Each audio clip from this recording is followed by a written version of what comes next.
தே வாழை சோக்குள்ளே பாம்பு தே. அது என்னது மஞ்சச்சாரையா?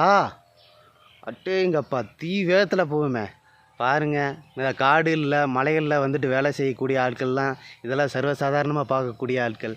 நான்லாம் பாம்புனாலே 10 அடி தூரத்துக்கு பயந்து ஓடிடுவேன். ஆனால் என்னுடைய குடும்ப சூழ்நிலை டெய்லியும் பார்த்தீங்கன்னா கத்தி மேலே நடக்கிற மாதிரியே இருக்கும்.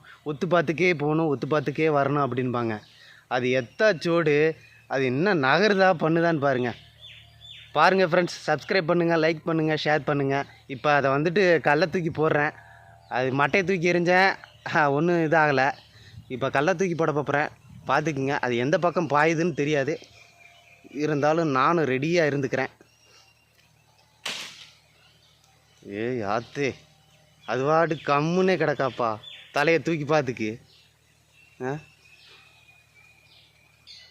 கல்லை கொண்ட எரிஞ்சு பார்த்தேன், நகரலை. அடுத்து இந்த தென்னை மட்டை நார் தெரியுதுங்களா? அது எனக்கு கவிக்கிட்டு போகுது.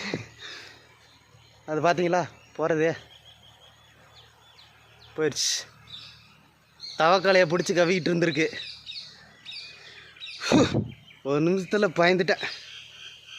பயமாக தான் இருந்துச்சு, என்ன பண்ணுறது, உழைக்கணுமே. அது மஞ்சச்சாரை தான், ஆனால் இருந்தாலும் நம்ம பக்கம் வந்தால் எங்கே பாருங்கள் எனக்கு கையெல்லாம் ஷேக் ஆகுது.